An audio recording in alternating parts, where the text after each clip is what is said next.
Avez-vous déjà ressenti une profonde et lancinante inquiétude, une dissonance spirituelle qui susurre des doutes sur votre compréhension de la foi? Avez-vous lutté avec les aspects apparemment inconciliables de la Bible, notamment l'histoire de Judas Iscariote? On nous a tous enseigné le récit simpliste. Judas, le traître, l'incarnation du mal. Mais que se passerait-il si ce n'était que la moitié de l'histoire? Et si la Bible, dans sa sagesse divine, contenait une vérité bien plus complexe, une vérité qui remet en question nos idées préconçues sur la foi, Dieu et Jésus-Christ? Ce n'est pas simplement un autre récit d'une histoire familière. C'est une révélation, un voyage au cœur d'un mystère enveloppé de siècles d'incompréhension.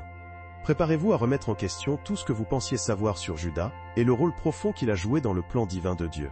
Il s'agit de foi, de la Bible, de Jésus-Christ et de l'amour indéfectible de Dieu. Abonnez-vous maintenant et cliquez sur la cloche de notification, car ce que nous allons découvrir ébranlera vos convictions sur ce personnage pivot. Restez avec moi, car c'est un voyage que vous ne voudrez pas manquer. La vérité sur Judas, cachée pendant des siècles, est sur le point d'être révélée. Commençons par examiner les complexités entourant Judas. On nous présente souvent un portrait simpliste. Judas, le traître. Mais les Écritures, lues avec un cœur ouvert, et à travers le prisme de la foi en Jésus-Christ, brossent un tableau beaucoup plus nuancé. Il ne s'agit pas d'excuser ses actes, mais de comprendre la profondeur de son humanité, ses luttes, et l'impact profond de ses choix, dans le récit plus large du plan de Dieu, tel qu'il est révélé dans la Bible. Imaginez une seule pièce d'une magnifique mosaïque.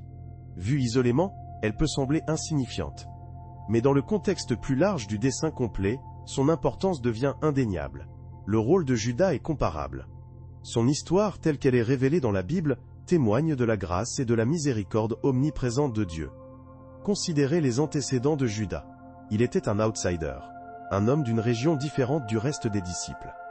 Jean 12/4-6. Ce statut d'outsider, un détail souvent négligé, a peut-être contribué à ses luttes intérieures, aux sentiments d'isolement qui ont pu influencer ses choix. Il portait le poids de la différence, un fardeau auquel beaucoup d'entre nous peuvent s'identifier dans leur propre vie.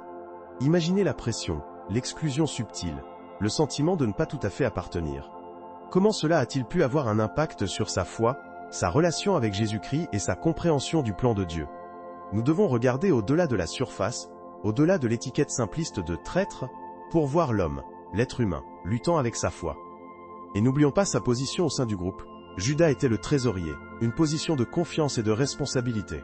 Jean 12/6. Jean 13h29. Ce fait est significatif. Il démontre que, du moins initialement, il était tenu en haute estime, qu'il jouissait d'un certain niveau de respect au sein du groupe, d'une mesure de confiance accordée par Jésus-Christ lui-même. Cela contredit directement le récit simpliste d'un personnage vil. Cela suggère un récit plus complexe, rempli de conflits internes et du potentiel de rédemption, même face à un échec ultime. Comment cette position de confiance a-t-elle influencé ses actions? Et que dit-elle de la profondeur de son conflit intérieur? La Bible offre des indices, mais c'est à nous de creuser plus profondément, de rechercher la vérité avec foi et un désir de compréhension. Le silence de Judas dans les évangiles canoniques est également frappant. Il est à peine mentionné, ses pensées et ses luttes restant largement inconnues. Cette absence de voix ajoute une autre couche de mystère, nous invitant à contempler les batailles intérieures qu'il a pu mener. Nous nous posons des questions, quels étaient ses doutes? Quelles étaient ses peurs? Quels étaient ses espoirs? Dans les espaces silencieux, entre les récits évangéliques, nous nous retrouvons à méditer sur le cœur humain, à lutter avec la foi, et à rechercher des réponses dans les pages de la Bible, guidés par l'amour de Dieu, et les enseignements de Jésus-Christ. Ces questions sans réponse ne visent pas à condamner, mais à révéler la profonde complexité de la foi humaine, et les défis que nous rencontrons tous dans nos voyages spirituels. C'est un point crucial, un tournant dans notre compréhension de Judas, et du récit plus large du salut. Explorons cela plus avant. Plongeons plus profondément dans les pressions sociétales qui ont pu influencer Judas. Les réalités socio-économiques de la Palestine du 1er siècle étaient dures. La pauvreté était endémique et les opportunités rares. Judas, en tant que trésorier, aurait eu accès aux ressources limitées du groupe. Imaginez la tension de gérer ces ressources, la pression constante de veiller à ce que les besoins de chacun soient satisfaits. Cette responsabilité financière, combinée à son statut d'outsider, aurait pu créer un stress immense. Il a pu se sentir inadéquat, craindre l'échec. Ce sont des questions que nous devons considérer. De plus, le climat politique était volatile. L'occupation romaine était une source constante de tension et d'agitation. Les Zélotes, qui préconisaient une rébellion violente contre Rome, étaient une force puissante. Judas s'est-il senti déchiré entre sa loyauté envers Jésus et les pressions de son environnement social et politique? A-t-il considéré les enseignements de Jésus comme un chemin vers la libération, ou les a-t-il perçus comme insuffisants, trop passifs face à l'oppression romaine? Nous devons envisager la possibilité que sa trahison n'était pas simplement une question d'avidité, mais une tentative mal avisée de forcer la main à Jésus, de déclencher la rébellion messianique qu'il croyait nécessaire. Il ne s'agit pas d'excuser ses actes, mais de comprendre la complexité de ses motivations. Le concept de trahison lui-même nécessite un examen plus approfondi. Dans de nombreuses cultures, la trahison n'est pas simplement un acte singulier, mais un processus, une érosion progressive de la confiance et de la loyauté. Les actions de Judas ne se sont pas produites du jour au lendemain. C'était le résultat de luttes intérieures, de pressions extérieures, et peut-être d'une incompréhension de la mission de Jésus. Les récits évangéliques offrent des aperçus de ce processus, des indices de désillusion et de doute, mais l'image complète reste insaisissable. Nous devons reconstituer les fragments, imaginer les conversations, les angoisses non dites, les débats internes, qui ont abouti à cette décision fatidique. Le récit de Judas n'est pas une simple histoire de bien contre le mal. C'est une histoire humaine, une histoire de foi, de doute, et de la lutte pour concilier les conflits internes avec les pressions extérieures. C'est une histoire qui résonne avec nos propres expériences de doute, d'échec, et des complexités de la nature humaine. En explorant ces nuances, en reconnaissant les dimensions humaines de l'histoire de Judas, nous acquérons une plus grande appréciation de la grâce et de la miséricorde de Dieu, une grâce qui s'étend même à ceux qui commettent les erreurs les plus graves. Pour vraiment comprendre Judas, nous devons nous efforcer de comprendre le contexte de sa vie, les pressions auxquelles il a été confronté, et les batailles intérieures qu'il a menées. Ce n'est qu'alors que nous pourrons commencer à saisir la profondeur et la complexité de ce personnage, souvent mal compris. Nous devons aller au-delà des jugements simplistes, et nous plonger dans la tapisserie complexe de son expérience humaine. Cela exige de l'empathie, une volonté de voir le monde de son point de vue, et la reconnaissance que même dans les actes les plus sombres, le potentiel de rédemption et l'amour indéfectible de Dieu persistent. Envisager la possibilité que son acte, aussi odieux soit-il, n'était pas totalement dépourvu d'un espoir désespéré, une tentative imparfaite d'accélérer un avenir auquel il croyait, un avenir qui a tragiquement divergé du plan ultime de Dieu.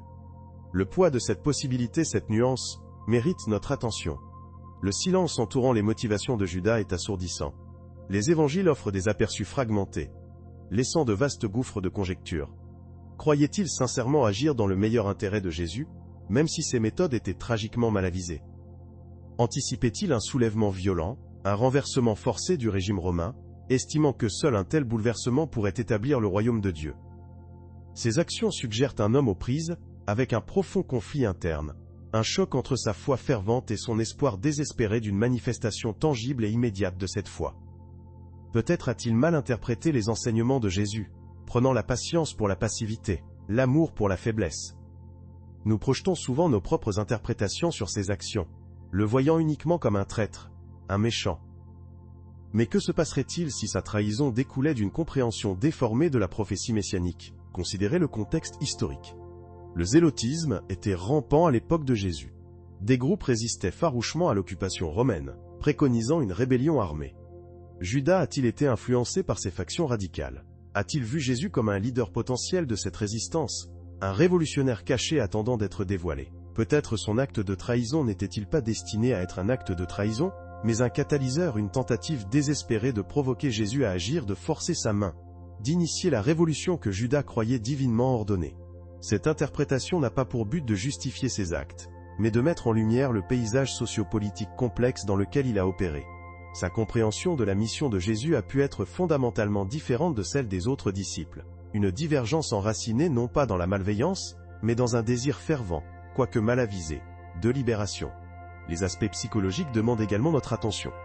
Judas souffrait-il d'un profond sentiment d'inadéquation, d'un sentiment d'être éclipsé par les autres disciples? A-t-il lutté contre des sentiments de jalousie, d'envie, voire même un sentiment de trahison de la part de Jésus lui-même? Un échec perçu à répondre aux attentes de Judas. Les évangiles mentionnent le rôle de Judas comme trésorier, une position de responsabilité qui aurait pu favoriser un sentiment de propriété et de contrôle. La perte de ce contrôle, le changement perçu des priorités de Jésus, aurait pu alimenter sa désillusion et contribuer à son acte de trahison finale. Ce ne sont pas des excuses, mais des pistes, pour une compréhension plus nuancée de ses luttes intérieures, des pressions psychologiques qui ont pu façonner ses choix. nous devons envisager la possibilité d'une crise psychologique profonde, d'une tourmente spirituelle et émotionnelle, qui s'est manifestée par un acte tragique et irréversible. Le poids d'un tel conflit interne, amplifié par les pressions externes de son époque, aurait pu être insupportable. Le réduire simplement à un traître avare, c'est ignorer la tapisserie complexe de son expérience humaine, une tapisserie tissée de fils de foi, de doute, d'espoir, de désespoir, et finalement, de choix dévastateurs. Par ailleurs, le récit lui-même, tel qu'il est présenté dans les évangiles, est fragmenté et souvent contradictoire. Différents récits offrent des perspectives variées sur les motivations de Judas, soulignant les limites inhérentes à la reliance exclusive à ces textes pour une compréhension complète. Les divergences pourraient refléter non seulement les biais des évangélistes, mais aussi les complexités inhérentes du comportement humain, la difficulté à saisir toute la gamme des motivations d'une personne, surtout dans un moment historique aussi crucial et chargé d'émotions. Nous devons reconnaître la possibilité que les évangiles, écrits des décennies après les événements, aient pu, par inadvertance, voire intentionnellement, amplifier certains aspects du caractère de Judas pour servir un agenda théologique particulier. La représentation de Judas comme le traître ultime sert d'avertissement puissant, un rappel brutal de la fragilité de la foi et des conséquences dévastatrices du doute. Cependant, ce récit a peut-être occulté une réalité plus nuancée, plus humaine. Envisager la possibilité que les actions de Judas n'aient pas été un acte prémédité de trahison, mais un pari désespéré, alimenté par un profond malentendu, ou une mauvaise interprétation des prophéties. Peut-être croyait-il, à sa manière profondément erronée, qu'il agissait conformément à la volonté de Dieu. Il aurait pu raisonner que forcer la main à Jésus, déclencher une confrontation avec les autorités, mènerait finalement à l'accomplissement des prophéties messianiques, même si cela signifiait un revers temporaire, ou une défaite apparente. Cette interprétation suggère une ironie tragique. La tentative de Judas d'accélérer le royaume de Dieu a conduit par inadvertance à son apparente destruction. Son zèle mal avisé, né d'une foi fervente, quoique imparfaite, a abouti à un résultat directement opposé à ses intentions. Cette perspective nécessite une réévaluation de la représentation traditionnelle de Judas comme une figure purement maléfique. Au lieu de cela, nous pourrions le voir comme un individu complexe, profondément imparfait, aux prises avec des conflits internes et des pressions externes qui l'ont finalement submergé. Son histoire devient un avertissement non seulement sur la trahison, mais aussi sur les dangers du fanatisme, le pouvoir séducteur de la mauvaise interprétation, et les conséquences dévastatrices d'agir sur des hypothèses erronées. Elle soulève des questions profondes sur la nature de la foi, les limites de la compréhension humaine, et la possibilité, même pour le croyant le plus fervent, de faire des choix catastrophiques motivés par un zèle mal avisé. Le poids de ses actes, l'énormité de son échec perçu, le fardeau écrasant de la responsabilité ou ces éléments, combinés aux bouleversements sociopolitiques de son époque, brossent un tableau beaucoup plus nuancé et tragique que celui d'un simple traître avare. Son histoire n'est pas simplement un événement historique, c'est un drame psychologique et spirituel profond, un avertissement qui continue de résonner à travers les siècles. Par ailleurs, explorer les motivations de Judas nécessite d'examiner le contexte sociopolitique de son époque. La Judée du 1er siècle était une terre volatile, bouillonnant de ressentiment contre l'occupation romaine. Les Zélotes, un groupe farouchement nationaliste prônant la rébellion armée, contestaient activement l'autorité romaine. Le ministère de Jésus, avec son message d'amour et de non-violence, aurait pu paraître à certains, y compris peut-être Judas, insuffisamment radical, trop passif face à l'oppression.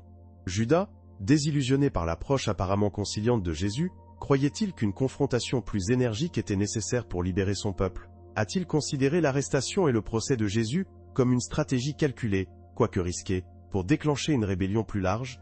L'acte même de trahison, dans ce contexte, pourrait être interprété non pas simplement comme une trahison, mais comme une tentative désespérée, quoique mal avisée, d'action révolutionnaire. Cette interprétation n'excuse pas les actes de Judas, mais elle offre un cadre pour les comprendre dans un contexte historique et politique plus large. Ces actions ne se sont pas déroulées dans le vide. Elles ont été façonnées par les angoisses, les espoirs et les frustrations d'un peuple aspirant à la liberté. Le poids de ces attentes, combiné aux ambiguïtés inhérentes au message de Jésus et aux complexités des prophéties messianiques, aurait facilement pu conduire Judas sur une voie de calcul tragique. Considérez le coût psychologique pour Judas. Imaginez le conflit interne qu'il a dû endurer, luttant contre sa foi en Jésus, sa loyauté envers sa cause et le poids écrasant de sa responsabilité perçue. Les évangiles dépeignent un homme tourmenté par la culpabilité, finalement poussé au désespoir et au suicide. Cette description suggère une profonde décomposition psychologique, un effondrement sous l'immense pression de ses actes et de leurs conséquences dévastatrices. Le récit traditionnel néglige souvent cet aspect, se concentrant plutôt sur l'acte de trahison lui-même, sans explorer pleinement la tourmente intérieure qui l'a précédé et suivi. L'absence d'aperçus psychologiques détaillés dans les évangiles laisse place à la spéculation, à l'exploration d'interprétations alternatives des motivations de Judas. Était-il animé par une ambition personnelle? Par un désir de pouvoir ou de richesse? Bien que ces possibilités existent, elles sont insuffisantes pour expliquer la profondeur et la complexité de ses actes. Une explication plus convaincante pourrait résider dans l'intersection de ses croyances religieuses profondément ancrées, de ses convictions politiques et du stress psychologique immense qu'il a subi face à une incertitude profonde.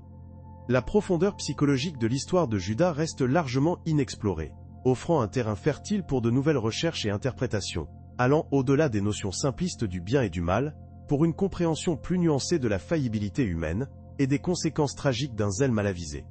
Son histoire, par conséquent, transcende un simple récit historique, devenant une exploration intemporelle de la foi, du doute et du pouvoir durable de l'erreur humaine. Cette perspective nuancée sur Judas nous oblige à examiner le contexte plus large de la Judée du 1er siècle. L'occupation romaine était une réalité brutale, étouffant les aspirations juives à l'autodétermination. Les Zélotes, un mouvement farouchement nationaliste, préconisaient la rébellion armée contre la domination romaine. Si le message de Jésus n'était pas explicitement révolutionnaire au même titre que celui des Zélotes, il résonnait avec le désir profond de libération au sein de la population juive. Judas, possiblement sympathique aux idéaux zélotes, aurait pu mal interpréter les enseignements de Jésus à travers ce prisme. Il aurait pu croire que Jésus, malgré son apparence pacifique, planifiait secrètement un soulèvement violent, une rébellion messianique pour renverser les Romains. Cette mauvaise interprétation, alimentée par l'ambiguïté des déclarations de Jésus sur le royaume de Dieu et les prophéties entourant le Messie, aurait pu amener Judas à croire que son acte de trahison était un catalyseur nécessaire à cette révolution cachée. Imaginez la pression que Judas a subie. Il faisait probablement partie du cercle intime de Jésus, assistant à ses miracles et écoutant ses enseignements de première main. Pourtant, il a également vu la menace croissante posée par les autorités romaines. L'arrestation et la crucifixion de Jésus, du point de vue de Judas, n'auraient peut-être pas été une défaite, mais une étincelle. Il aurait pu croire que la mort de Jésus, une sorte de martyr, galvaniserait le peuple à l'action, déclenchant la rébellion tant attendue. Cela ne veut pas dire que Judas souhaitait la mort de Jésus pour elle-même, mais plutôt qu'il a pu tragiquement surestimer les conséquences de ses actes, les considérant comme un mal nécessaire dans la poursuite d'un bien supérieur, la libération de son peuple. La représentation par les évangiles des remords de Judas met en lumière les conséquences dévastatrices de son mauvais jugement. Son désespoir n'est pas seulement une culpabilité personnelle, c'est le poids écrasant d'une révolution ratée, d'un rêve brisé de libération nationale. Il aurait pu imaginer un soulèvement triomphant, une ère messianique inaugurée par le sacrifice de Jésus. Au lieu de cela, il a assisté à la suppression brutale de toute rébellion naissante, à la mise au silence d'un mouvement auquel il croyait, et à la déception écrasante d'un peuple privé de son espoir. Son suicide alors, n'est pas simplement un acte d'autodestruction, mais un dernier geste désespéré, né des cendres d'une vision brisée. Cette perspective n'exonère pas Judas. Ses actions ont causé une douleur et des souffrances incommensurables. Cependant, en explorant les dimensions historiques, politiques et psychologiques de son histoire, nous pouvons aller au-delà de jugements moraux simplistes. Nous pouvons commencer à comprendre Judas, non pas simplement comme un traître, mais comme un personnage complexe, pris dans les contre-courants d'une époque turbulente, un homme mu par la foi, la conviction, et peut-être un sentiment de responsabilité tragiquement erroné. Son conflit interne, sa lutte entre la foi et le doute, sa mauvaise interprétation des événements et son désespoir ultime, peignent tous un portrait beaucoup plus nuancé et tragiquement humain que la caricature simpliste souvent présentée. L'histoire de Judas nous invite donc à nous confronter à la complexité des motivations humaines, aux conséquences imprévisibles d'actions motivées par les croyances les plus sincères, et au potentiel omniprésent de calculs erronés et de tragédies dans la poursuite d'objectifs apparemment justes. Le poids de l'histoire, la pression des attentes et les ambiguïtés inhérentes à la foi, contribuent toutes à un récit beaucoup plus riche et plus troublant qu'un simple conte du bien contre le mal. Son histoire sert de récit d'avertissement, un rappel de la fragilité de l'espoir, du potentiel de mauvaise interprétation et des conséquences dévastatrices d'actions entreprises, dans un réseau complexe de bouleversements politiques et religieux. Considérez le climat socio-politique de la Judée sous occupation romaine. Le ressentiment latent, la menace constante de violence, le poids écrasant de l'oppression, ce n'étaient pas des concepts abstraits. mais les dures réalités de la vie quotidienne pour Judas et ses contemporains. L'attente d'une figure messianique, d'un libérateur qui renverserait le joug romain et restaurerait la souveraineté d'Israël, n'était pas simplement une croyance religieuse. C'était un espoir profondément ancré, une aspiration politique puissante. Dans ce contexte, les enseignements de Jésus, tout en étant profondément spirituels, portaient également des connotations politiques puissantes. Son défi aux autorités établies, son plaidoyer pour les pauvres et les marginalisés, sa popularité croissante, tout cela pouvait être interprété comme des actes de défiance contre les occupants romains. Judas, imprégné de cet environnement, aurait pu voir le ministère de Jésus non seulement comme un éveil spirituel, mais comme un catalyseur de révolution. Il a peut-être cru que Jésus possédait le pouvoir, le charisme et le soutien divin pour unir les factions disparates au sein de la Judée et mener une rébellion réussie.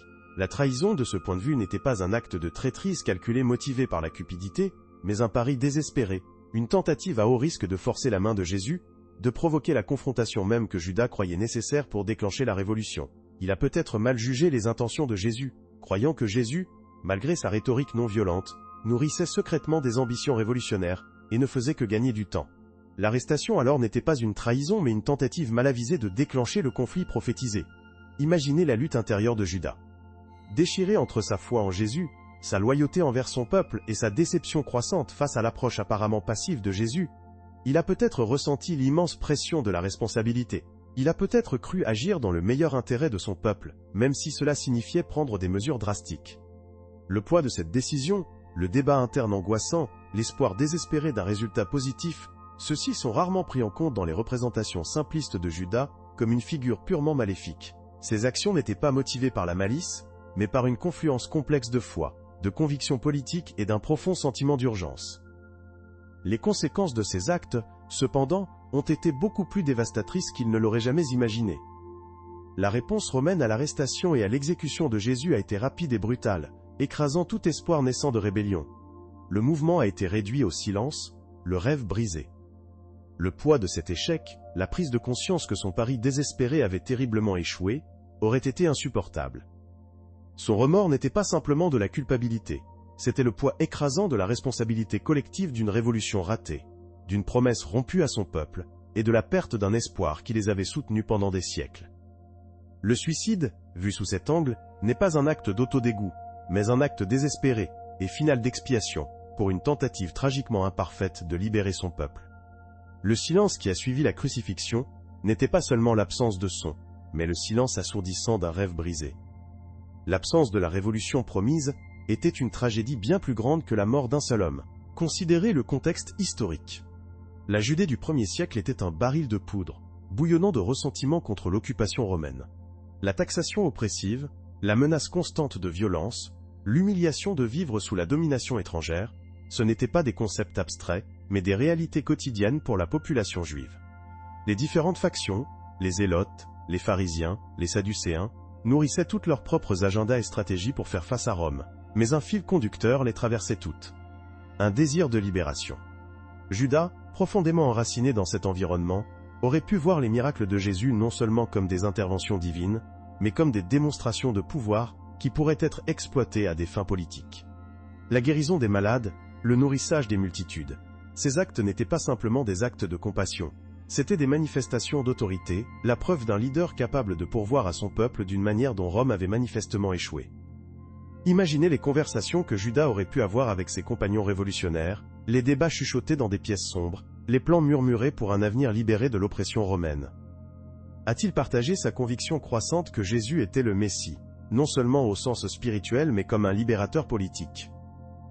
A-t-il essayé de persuader Jésus d'adopter une position plus ouvertement révolutionnaire, de défier ouvertement l'autorité romaine?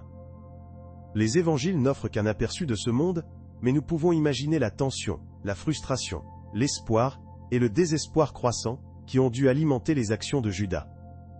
Le silence entourant les intentions de Jésus devient un élément crucial de cette interprétation. Jésus était-il délibérément ambigu jouant un jeu de longue haleine, ou était-il vraiment engagé sur une voie de résistance non violente que Judas trouvait désespérément inadéquate? La scène, souvent dépeinte comme un au revoir sombre, pourrait être redéfinie comme une réunion politique tendue, une dernière tentative pour influencer le cours de Jésus. La trahison de Judas, dans ce contexte, devient un acte désespéré de manœuvre politique, un risque calculé pour forcer une confrontation, pour déclencher la rébellion qu'il croyait inévitable. Ce n'était pas une trahison de Jésus l'homme, mais une tentative désespérée de forcer la main de Jésus le potentiel leader révolutionnaire. Le baiser alors, n'était pas un symbole de trahison mais un signal codé, une tentative désespérée d'initier un plan PRE accent aigu arrangé, un signal mal compris ou ignoré dans le chaos qui s'ensuivit. L'arrestation, loin d'être un acte clandestin, aurait pu être un événement PRE accent aigu arrangé, un risque calculé destiné à déclencher un conflit plus important. L'espoir de Judas, aussi déplacé soit-il, était que le chaos qui s'ensuivrait offrirait l'occasion d'un soulèvement populaire. Les Romains, non préparés à une rébellion aussi généralisée, seraient contraints de battre en retraite. Le rêve était audacieux, frôlant la témérité, mais il découlait d'un amour profond pour son peuple, et d'un espoir désespéré pour sa libération. L'ironie tragique réside dans le fait que son plan, né de nobles intentions, a conduit à l'exact opposé. Considérez le contexte historique. Les Palestiniens sous domination romaine vivaient dans un état constant de ressentiment latent. La taxation était oppressive, leurs pratiques religieuses souvent réduites, leur identité même menacée par une puissance étrangère. Pour beaucoup, la rébellion armée était la seule réponse imaginable.